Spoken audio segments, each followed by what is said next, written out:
ideas when I don't have a complete running system. And this is where the trouble we got with the mountain came in. Because I thought, well, you know, we can do a tale, and I gave you the worst pun. The other bad pun was that the dog was Votan, which looks quite a lot like V10.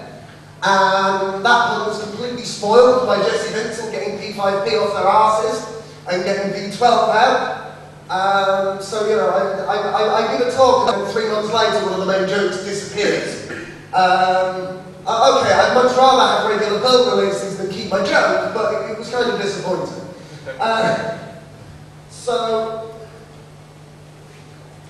So we've been looking at all of this. We're fairly sure that we can port PBIX class to this baseline, because the fascinating thing is, if you have orthogonal persistence, all you have to do to get the active record pattern, which is what PBIX classes row objects fundamentally are, is have the update method or whatever on the row object, go ask the persistence store, what's the persistence object for me, now do an update on it.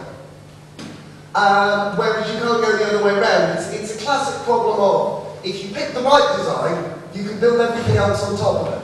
If you pick the wrong design, you can't get there from here. Which I think we've all painted ourselves into a corner once or twice.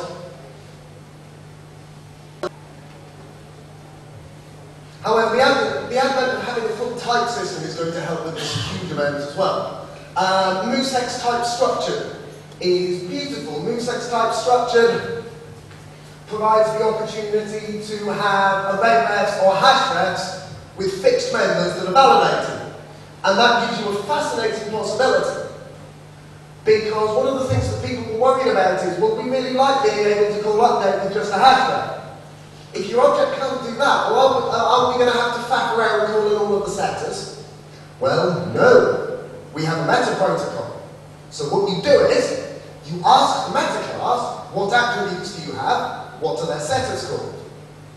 Then you have a list of setter methods to call, and because the attributes are typed, you know what type of data they need.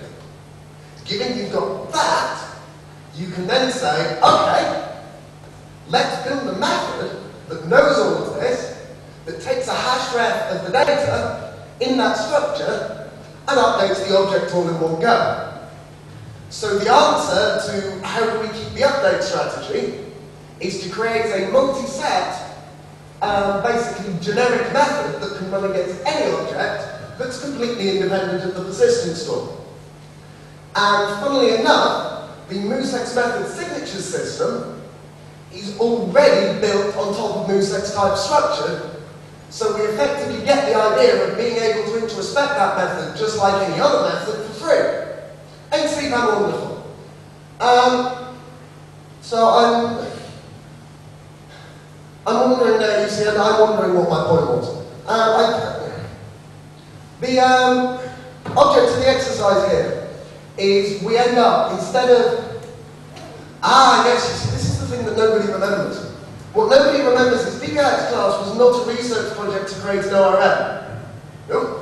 PBIX class was a research project to create an ORM construction toolkit that you would use to build whatever level of ORM you needed for your project.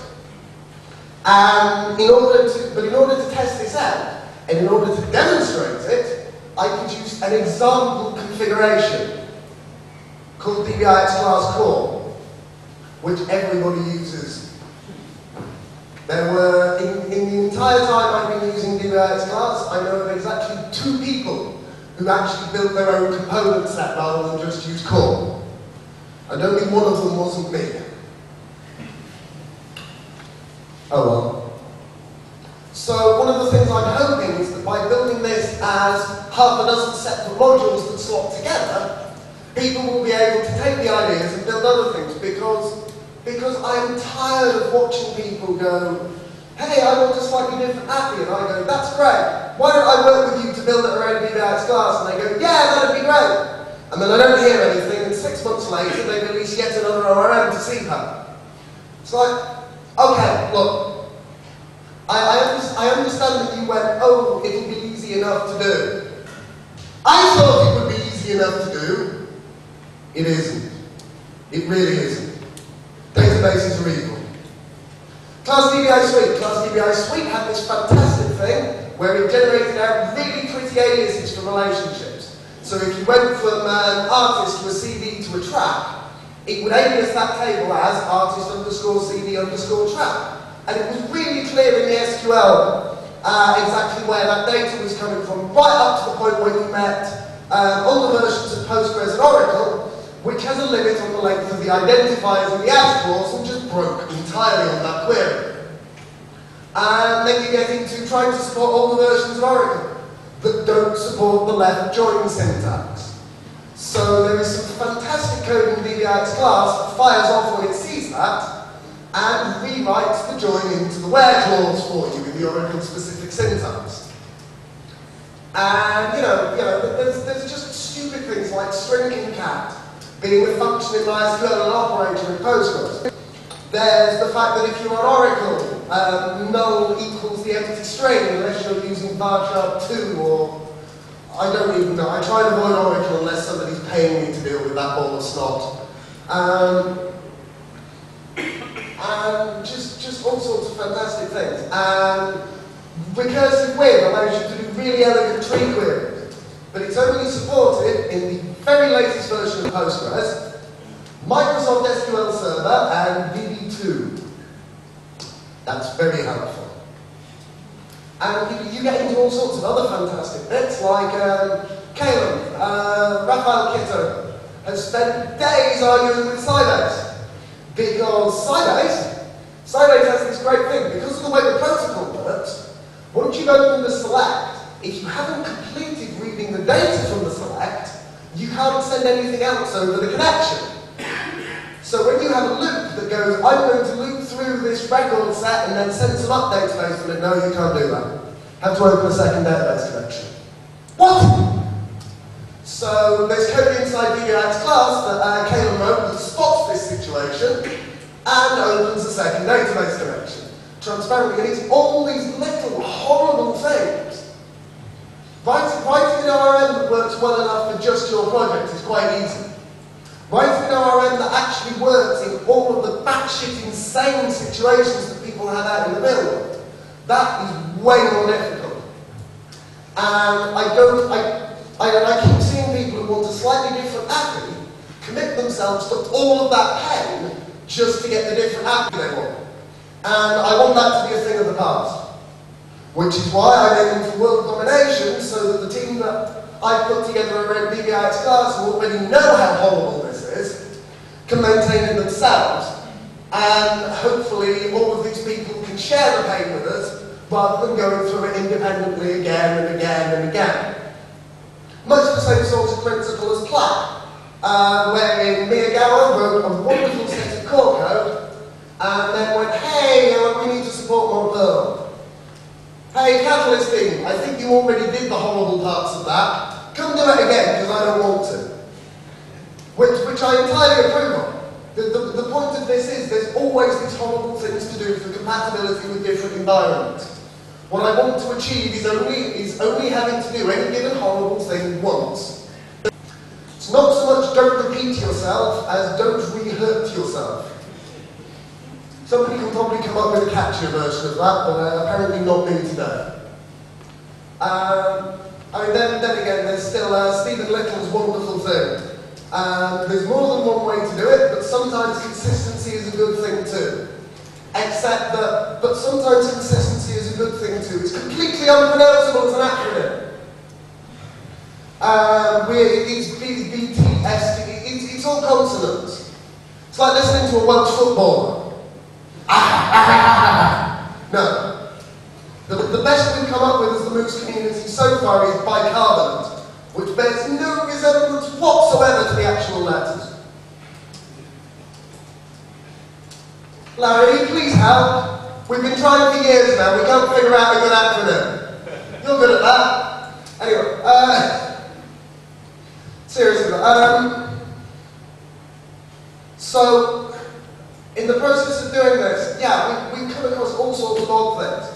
And if we can get a collection system that's compatible with the Moose native traits, then we should be able to basically have code that will slot in and should make some sort of sense and should allow, in theory, all of the existing DBIX class code to carry on being DBIX class code, everybody's existing Moose code to carry on looking exactly how it is.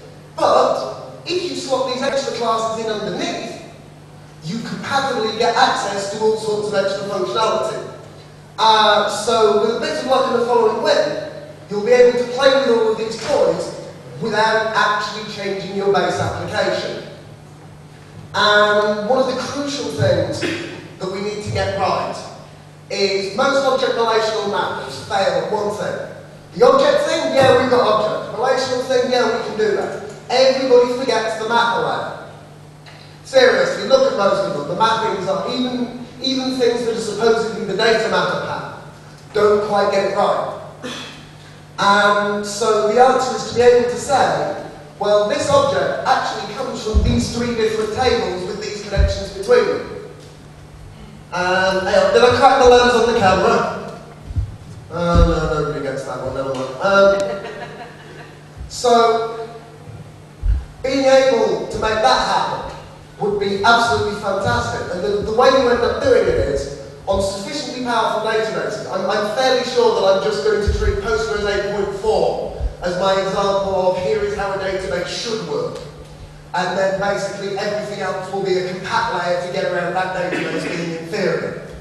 Because we've been doing that for about a year with DBIX class now. Because every time we go, oh hey, here's an interesting feature, insert returning. Insert returning is brilliant. You don't have to mess around with last insert ID. What you do is you go insert into table, yada yada yada, returning ID. And it just returns a row like a select would. And it has the ID in it. And so, model around that. Treat every database as if it supported that, because there are a couple other than Postgres that do. And then for everything else, you hide somewhere in the guts, using the command object pattern I was talking about. You have a composite command object that does an insert and then a select last insert ID, or an insert and then a DBH call, or whatever. And you can abstract a lot of this horror away. In such a way that it doesn't bleed out to the rest of the code. So you don't even need to think about this whole auto-increment stuff. Values supplied by the database are fixed by insert returning. And you can also have, if you've got something like an updated app that's handled by a trigger, you have update return. And as soon as you start modeling things using the state of databases in 2010, it becomes obvious that a lot of this should be handled by the database. And when it isn't, if you do your best to pretend it is, you end up with a much cleaner and more sensible app.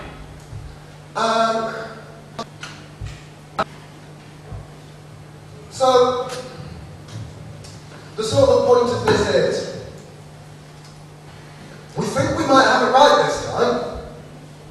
I have about half of a Spike implementation of data query on my laptop, which I was going to try and finish off on Monday so I could show you it today. And then I discovered I was jet lagged and slept for about 25 hours straight. Oops.